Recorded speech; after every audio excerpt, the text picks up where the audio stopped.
Hey guys, Scott here for the MXQ project, and in today's TV box review I'm looking at the RKM Marc 39. It's an Android 7.1 TV box, and it's got a Rockchip 3399 HEXA-CORE processor and some other really cool specs as well. So stick around for this, guys. My name's Scott and you are watching another review by the MXQ project. So as I was saying, the Marc 39 has a Rockchip CPU. It's got the Rockchip 3399, which is clocked at 2 GHz, so should be nice and quick. It's also got the Mali T860 GPU, so we should hopefully see some decent performance when gaming and things like that. We've also got 4 GB of RAM, which is really good. It should be really fast and quick, and you know, be able to handle quite a few things running at once. It's also got 32 GB of storage, so plenty of room to store games and whatnot, and all that kind of stuff. But let's have a look at the device itself now, see what the build quality is like, etc. So here we have the Marc 39 itself. It's very large, which is surprising, but it feels very lightweight, and to be honest, the build quality feels like it's made out of quite cheap plastic, and it feels very flimsy, unfortunately. But you know, we're here for the specs. But anyway, here's the Wi-Fi antenna. We've got quite a large Wi-Fi antenna here, so we should see some decent performance from that. It's also got gigabit Ethernet as well. But overall, yeah, it feels very cheap and light and plasticky, unfortunately. But, you know, we'll see how it is when we turn it on. On the side here, we've got two USB ports, a micro SD card slot, and a USB Type-C port as well. On the back, we've got the gigabit Ethernet port, a USB 3.0 port, HDMI output, 3.5mm audio jack, an optical audio out port, and the power jack as well. So pretty standard stuff on the back of here. But nice to see that there's a fair few USB connections, including that USB Type-C, which might come in handy as well. And on the bottom here, we've got some venting, and that is pretty much it for the device itself. So like I say, it feels very cheap, very flimsy, so not sure what to make of this. I was expecting slightly better, especially from a company like RKM, which of course stands for Rikomagic. I'm not sure I mentioned that earlier. And we also get this remote here as well. Now the remote actually does look quite nice. Again, it's very lightweight, feels like maybe cheaper plastic than some of the other remotes, but it does look and feel quite nice actually. And it's kind of got this thing on the end here. I'm not sure what that's for, if you're going to hang it off something.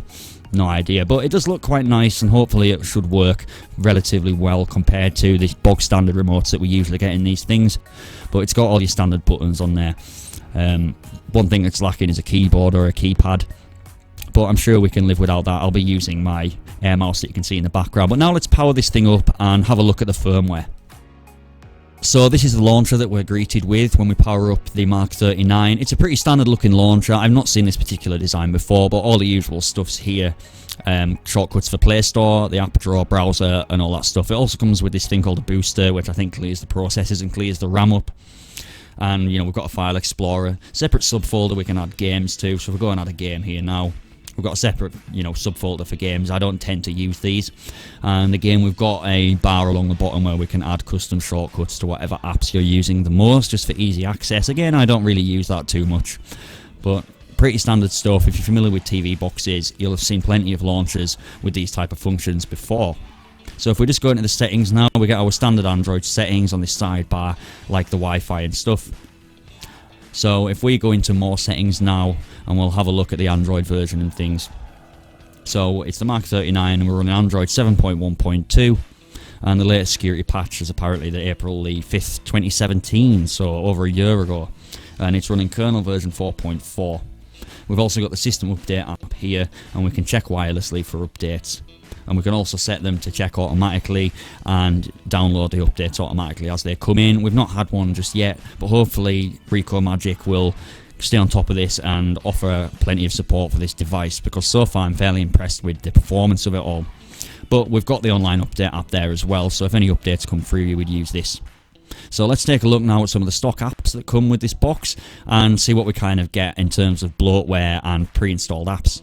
So here is the contents of my app drawer at the moment. Some of these I've installed like on 3D Mark, Asphalt and things for testing later on, but the stock apps we get are very sparse, and there's not a lot of bloatware, which is great. So we get a standard Chrome browser, calculator, file explorer, gallery. We get this iPerf app as well. I'm not entirely sure what that does. We also get the Media Center app, which is just to play things from a USB stick or whatever and just organise your media a bit. It's nothing special. So yeah, we get video folders and stuff like that. Standard media player. Music app as well. Again, just to access music. I've no music stored on here at the moment, but you know, a pretty standard app, I think. And we've got the Play Store settings. We've got a shutdown menu as well. We've also got a wireless display app, which I'll show you in just a second. So we have the Wi-Fi display. And we get the update app and YouTube as well, a stock version of YouTube, which I'll show you a little bit later on. But you'd use this Wi-Fi display app to mirror your screen from maybe your Android phone or something. But yeah, in terms of bloatware, nothing much at all. A set of very small, basic stock apps, which is nice to see. So it's not full of kind of outdated apps, like outdated versions of Kodi with outdated add-ons like you sometimes get on these things. So I've just quickly brought up the DRM info now, and as we can see, it is not supported by Google Widevine Modular DRM. Not supported whatsoever, not even level 3, so you're not going to be able to get HD or full 4K Netflix on a device like this, unfortunately. But, you know, that's pretty standard now with TV boxes. I'd be very surprised with Android boxes that come with DRM support. So, no HD Netflix out of the box with this one, guys. So I've run the Antutu benchmark test, and it's scored a very impressive 101,926, which is the highest for any TV box that I've reviewed so far. Here's the individual scores: 36K on the CPU, 23K on the GPU, on the UX it's a 35,000, and the memory is 6,310. So very, very respectable scores, the highest I've had. We'll jump over to Geekbench now and have a look at those scores on there. So I've done the Geekbench 4 scores as well, or tests rather. So if we just head into those now, I haven't done the battery test because obviously we're running off mains power.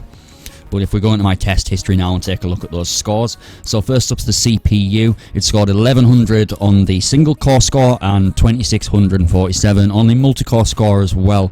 So if we go into these sections here and compare them to other devices, so ours is at the top, 1100, and we kind of scroll down to where we are in this list of other devices that it's showing the scores for here. So, you know, we're doing about as well or better on the single core than the Xiaomi Mi, for example, and the OnePlus 2, and even the Samsung Galaxy S6 as well. So some of those flagship devices, bearing in mind that those are mobiles, we're competing and getting better scores than them. Now on the single core, multi-core rather, if we scroll down again to around where we are, so very, very reasonable score for this box. It's certainly one of the more highest scoring boxes I've reviewed, if not the highest scoring. So I'm very, very impressed so far. So I've started a race on Asphalt 8 now, and I have to say this is incredibly smooth. This is on the highest quality visual settings, so everything's set right up to high.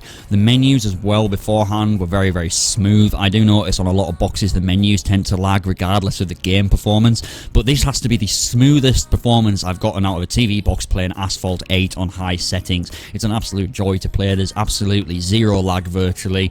You know, controller support is really good as well, because sometimes I've had to fiddle with things a lot just to get the Xbox 360 pad to work properly with Asphalt. On some boxes it seems to conflict with the various remotes and things, but it's worked right off the bat with this. It's absolute joy to play. Everything's excellent, no frame rate drops, no lag, everything's just incredibly smooth, and I'm incredibly blown away by the performance of this on this Rockchip device, considering I'm not the biggest fan of Rockchip devices. I've also played some PlayerUnknown Battlegrounds, as you can see now as well. I downloaded the mobile version. Now I did have some control issues on here. It doesn't fully support my gamepad, my USB Xbox pad.